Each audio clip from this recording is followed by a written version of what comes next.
Bronxite. Although I was born in Manhattan, I was raised in the Bronx, and saw it go through what I consider cataclysmic changes.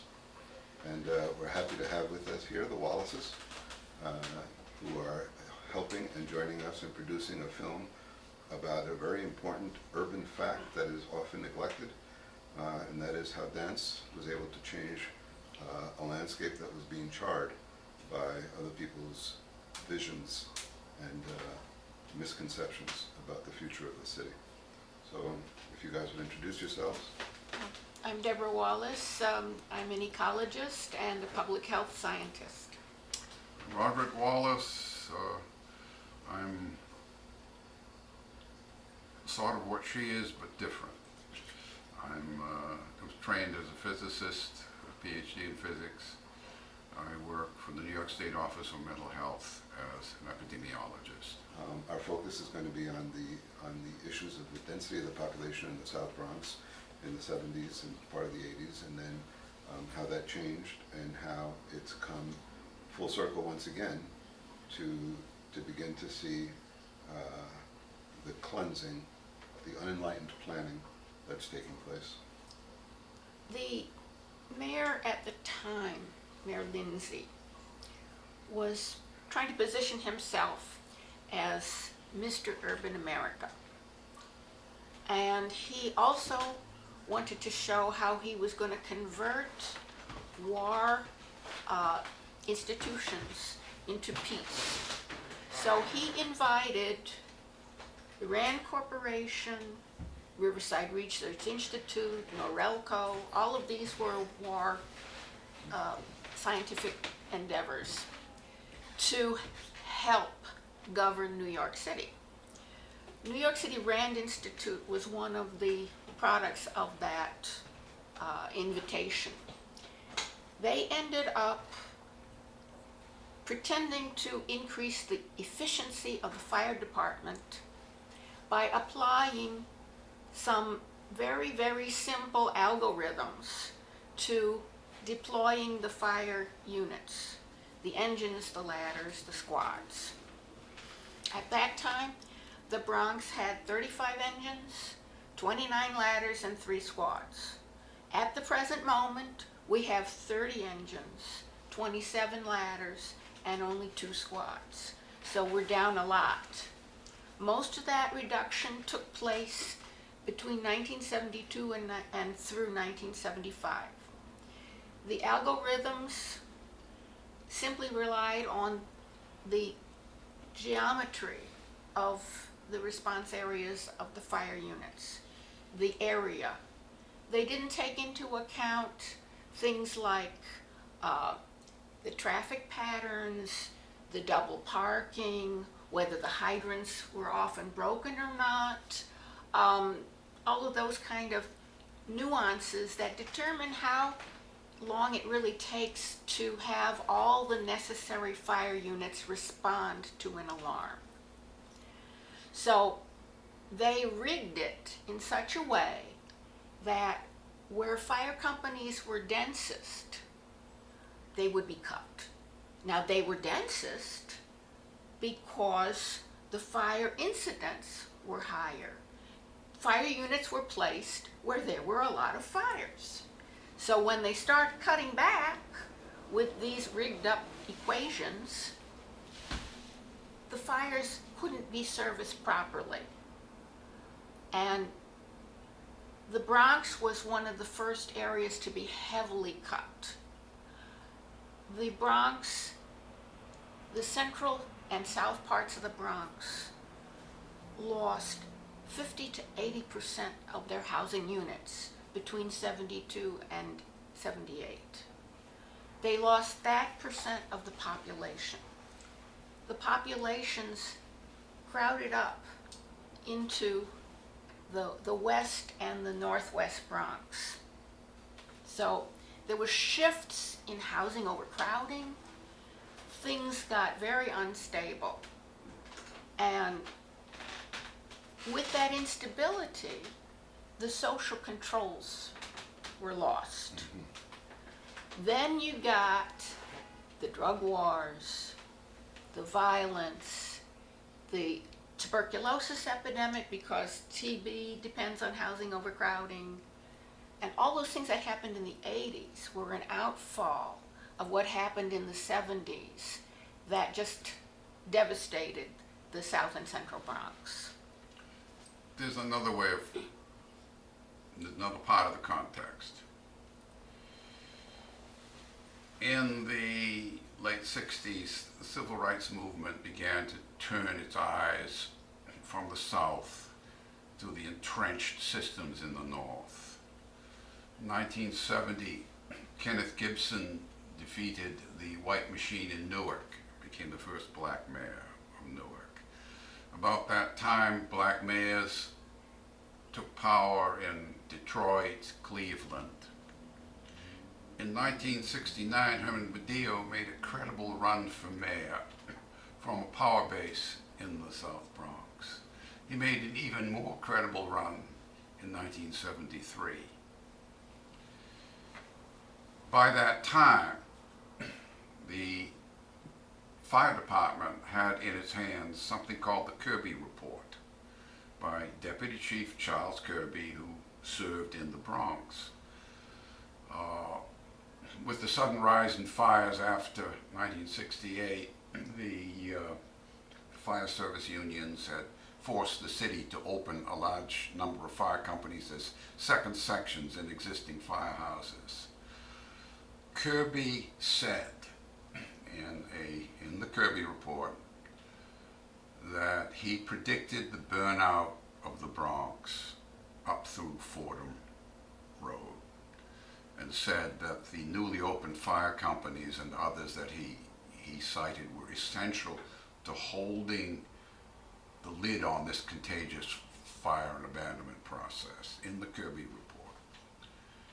The RAND models were used to close the very fire companies that Kirby said were essential to heading off this process in the Bronx. They knew, and they chose to act against their knowledge. It is clear that a principal motive was to break the minority voting blocks,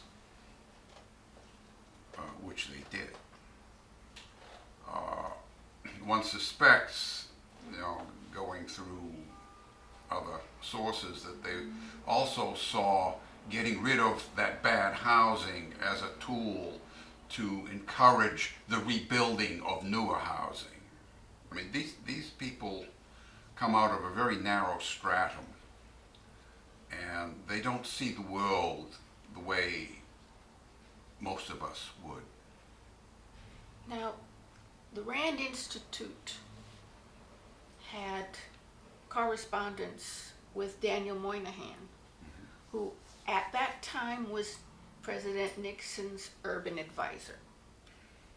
They furnished the fire data that he used, that Moynihan used in his benign neglect memo. The famous memo that labeled poor blacks as boodlers and liars. Moynihan lied about the fires in that memo. He called it all arson. That lie was actually taken up and believed by a number of people in the Bronx, that all these fires were arson. But at the beginning, in 72, 73, 74, the fires were largely accidental. Cigarettes not disposed of properly, bad cooking practices, electrical fires, these kind of things. That's what was going on. By the end of 75, it was clear that the fires weren't being controlled. That's when the arson really started to kick in, because you could set a fire and that fire would really burn. It wouldn't be controlled. In addition, arson was characterized by the fire marshals as, quote, largely a phenomenon of vacant buildings, unquote. The buildings didn't get vacant until there was a small fire in them, or a fire next door and the landlord knew what was coming, or thought he knew it was coming, and abandoned the building, and people left. Then you had this mix of vacant and occupied, and it got Yeah. together. Well, anyway, about the Moynihan connection. He used New York fire statistics to stigmatize poor blacks nationally. Carter came in. He appointed Donna Shalala, who was the director of the Municipal Assistance Corporation here, and who was very, very in favor of the cuts in fire service here. He appointed her Assistant Commissioner of Housing and Urban Development, and she spread the brand models nationally. So many, many cities took them up because they were HUD approved. Jersey City took it up, and shortly thereafter, after they did their reshuffling of the fire companies and closed some, their city hall burned down. So what happened here in New York was of national importance, as well as being a deep, deep wound to the Bronx, to Harlem, to Brownsville. So let me see if I have it clear. The algorithm used to determine the number and locations of the firehouses was not determined on humane considerations for density of people. It was not determined on how quickly they can get to a fire within that. It was determined simply by the geometry of the streets, basically, without attention to whether or not those streets were one way or narrow or anything else. It's just basically a geometric configuration. Yes.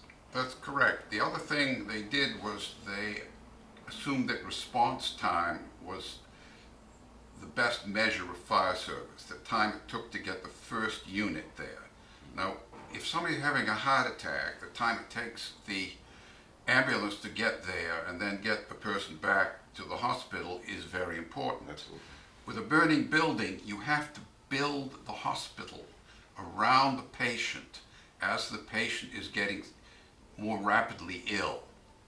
So response time is not a good measure. The measure for fire service is damage, loss of life and injury, not the model calculated response time of the first responding unit according to a geometric model. I agree, right? It should be, as I said, humane and preserve life as opposed to preserve capital.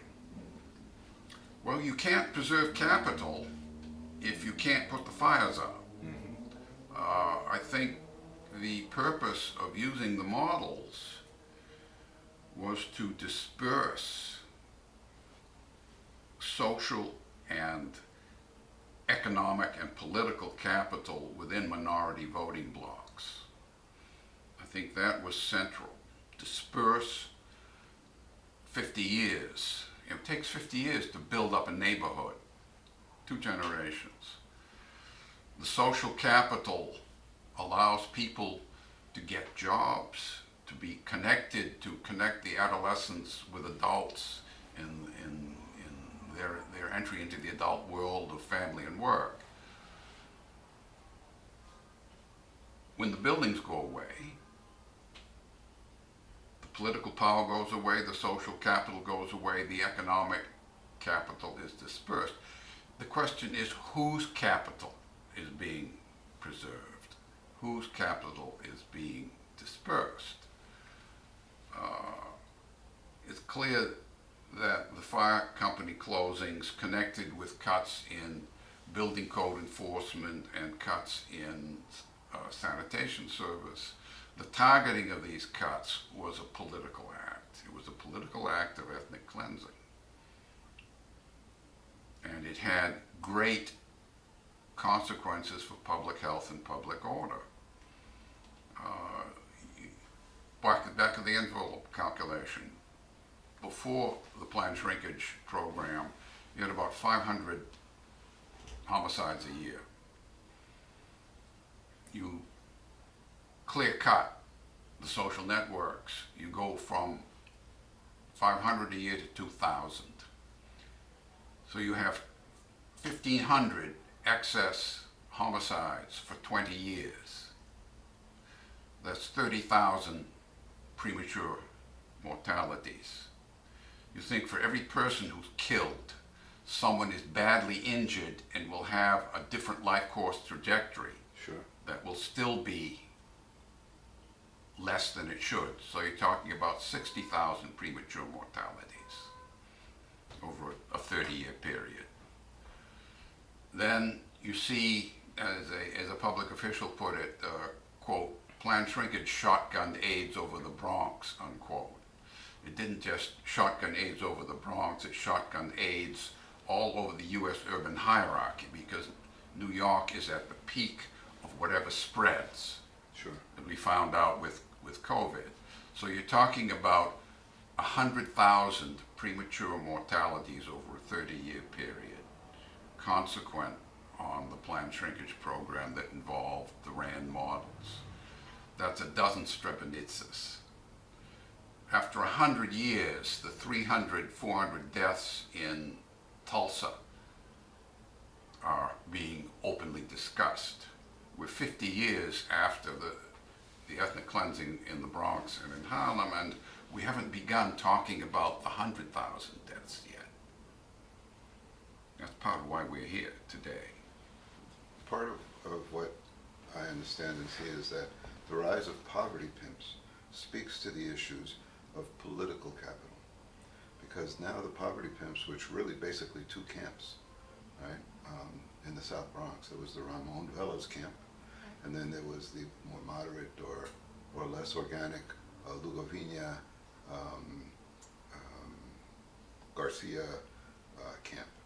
And what they were given in terms of access to housing and funding for housing was very directly linked to how many votes they can get out. When this building was built, what I was trying to do secretly, and perhaps illegally, was all the people that lived in the neighborhood that had been more or less displaced, I was trying to create a way to get them back into this building. So on the night, or a couple of nights before those selections were made, and they were made as, this is the first time HUD was doing this in the country. So they didn't really have rules for it, but they had to establish rules. So all the envelopes came up to a certain time, and they were picked out at random by 2 or 3 people, and that's how they selected the people that were going in. But the poverty pimps were not for that. They wanted their own people in that. Me, I didn't even know that that was going on. I just saw the opportunity for great housing, and the people that were here should be here. So what I started telling everyone that I knew who had been displaced or lived nearby was to send envelopes perfumed, in colors, striped, any way that could increase just the chance that someone, whoever it was that was picking these out, would say, oh, I like that one. It's nutty, but it worked. And many of the people got in that way. However, speaking to the issue, it's not about me that I'm saying, it's about the political capital. The night before that was happening, Ramon Velas got all of his supporters to have a procession outside with placards and billboards that said Pedro Morales discriminates against the neighborhood, in order to get as many of his own people into this process and to stop the selection process. It didn't matter to me because his people were my people. Right. But what was going on was that this building represented a tremendous voting block for Ramon, who in turn was in cahoots with Koch and others, even though Koch was bad-mouthing the poverty pimps. The truth was they were their own invention. And it definitely reflects the issue of density of population and voting. Well, they were successful. I mean, the first, quote, black mayor, unquote, in New York was not like Harold Washington of Chicago. When Harold Washington became mayor, the day after he was invested, the teams were out filling the potholes in the black ghettos in Chicago. That sort of thing did not happen here. No, Dinkins was part of the machinery. Oh, yeah, well, Dinkins named Norman Steisel as his deputy mayor of operations. And Steisel, he saw he couldn't withdraw fire service anymore. That was political poison. Mm-hmm. He chose sanitation. And Freddie Farrer, the president of the Bronx, had to sue the Dinkins administration because most of the neighborhoods in the Bronx, especially Bronx community districts 1 through 6, which are in the South Bronx, they were just shorn of their garbage collection and street cleaning. They lost like 1/3 to 1/2 of the people that were doing those jobs, and the garbage just piled up. So this was, now let's define planned shrinkage, because this is also central. Roger Starr was the executive director of the Citizens Housing Corporation. This was not had anything to do with citizens. This was a real estate front for the big developers. He invented planned shrinkage. Planned shrinkage triages the neighborhoods. So those that are deemed to be, quote, dying, unquote, get their services cut. And the resources that are cut from those neighborhoods go to what are deemed to be healthy neighborhoods, to keep them healthy. This was taken up by Lindsay and Beam and Koch all the way through. But it caused an uproar when Beam named Starr as the housing commissioner. It caused an uproar. So they never openly espoused planned shrinkage, but they used it. Sure. They used it. There's also something going on. There's like a socio-psychological dynamic. When people are in a state of war, you know, it's fight or flight. And when you're living, trying to raise a family, working hard, and the building next door is burning, you're not working at ease. You're coming home every day, especially if you go through it, wondering whether there was another fire. So your family, and you talk about the increase in murders, you're trying to create some kind of stability so your family can move forward in its aspirations and its goals, but it's absent. So the tensions increase from within a family, meaning brother to brother, or sister to sister, or mother to father, whatever the case might be, and in your neighborhood.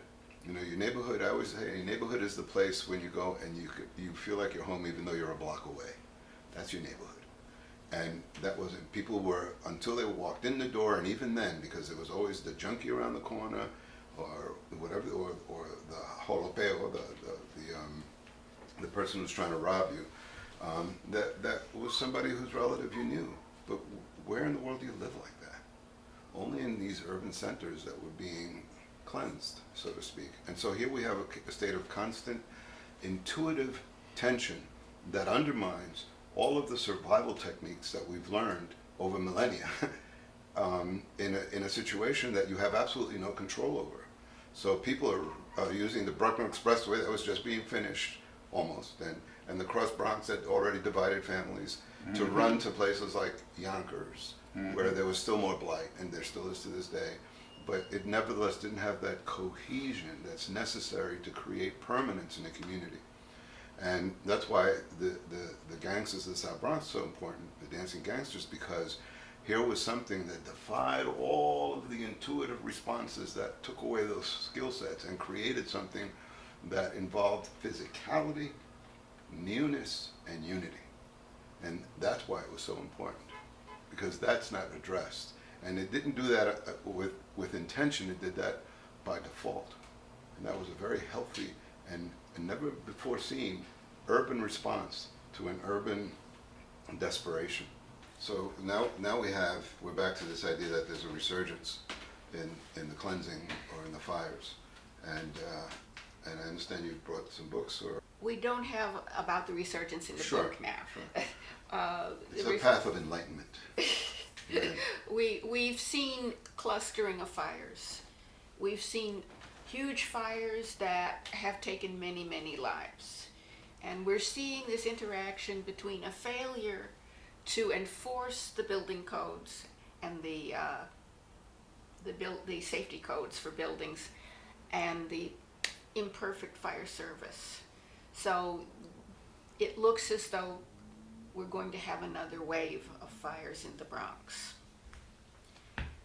But if people want to read about it, about what happened the first time, we have our book, A Plague on Your Houses, How New York City Was Burned Down and National Public Health Crumbled. And I was given The Dancing Gangsters of the South Bronx, and we're looking forward to reading that, which will not be so much of a depressant as our book. You did something that worked. We studied something that worked, but it was working in the other direction. Yeah. Yeah, that's interesting. Again, I lay emphasis on the fact that the Dancing Gangsters of the South Bronx was a miracle of sorts. It was, it defied any types of controls that they were trying to put on it. The police couldn't stop it because it's dance and it's music, and it prevented crime. And the powers that be could only observe it as their own daughters were enjoying the hustle. And it was able to, like a virus, I suppose, enjoy the host. And the fact is that a lot of the psychic forces that were playing on the decay and destruction of the urban social scene were acting to coalesce a dance movement that would literally save hundreds or maybe thousands of lives. And that was very beautiful and unique. And I don't think I could repeat that.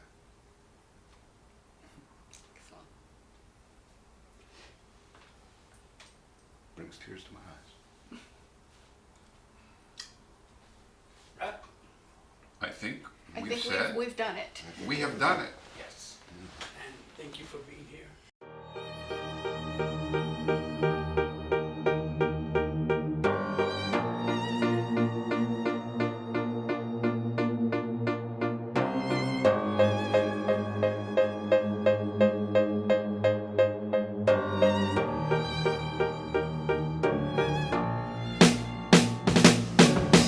I wish I never said goodbye. I wish I still could call you mine. I always long for your touch. We always miss our first love. I wish I never said goodbye. I wish I still could call you mine. I always long for your touch. We always miss our first love.